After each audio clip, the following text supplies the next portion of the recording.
Genesis 3. Now the serpent was more crafty than any other wild animal that the Lord God had made. He said to the woman, Did God say, You shall not eat from any tree in the garden? The woman said to the serpent, We may eat of the fruit of the trees in the garden, but God said, You shall not eat of the fruit of the tree that is in the middle of the garden, nor shall you touch it, or you shall die.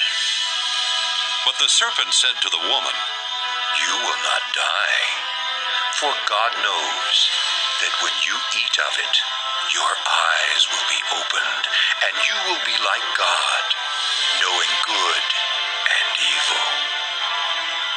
So when the woman saw that the tree was good for food, and that it was a delight to the eyes, and that the tree was to be desired to make one wise, she took of its fruit and ate.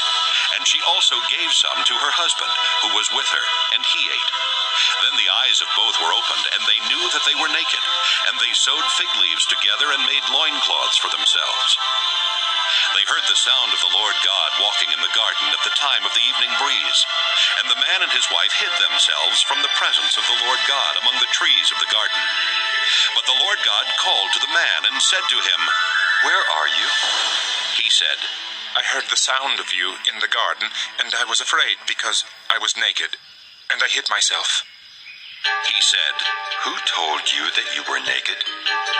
Have you eaten from the tree of which I commanded you not to eat? The man said, The woman whom you gave to be with me, she gave me fruit from the tree, and I ate. Then the Lord God said to the woman, What is this that you have done? The woman said, The serpent tricked me, and I ate. The Lord God said to the serpent, Because you have done this, cursed are you among all animals and among all wild creatures. Upon your belly you shall go, and dust you shall eat all the days of your life.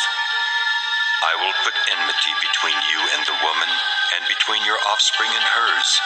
He will strike your head, and you will strike his heel. To the woman he said, I will greatly increase your pangs in childbearing. In pain you shall bring forth children. Yet your desire shall be for your husband, and he shall rule over you. And to the man he said, Because you have listened to the voice of your wife, and have eaten of the tree about which I commanded you, you shall not eat of it. Cursed is the ground because of you. In toil you shall eat of it all the days of your life. Thorns and thistles it shall bring forth for you, and you shall eat the plants of the field. By the sweat of your face you shall eat bread until you return to the ground, for out of it you were taken. You are dust, and to dust you shall return. The man named his wife Eve, because she was the mother of all living. And the Lord God made garments of skins for the man and for his wife, and clothed them. Then the Lord God said, See, the man has become like one of us, knowing good and evil. And now he might reach out his hand and take also from the tree of life, and eat, and live forever. Therefore the Lord God sent him forth from the Garden of Eden to till the ground from which he was taken.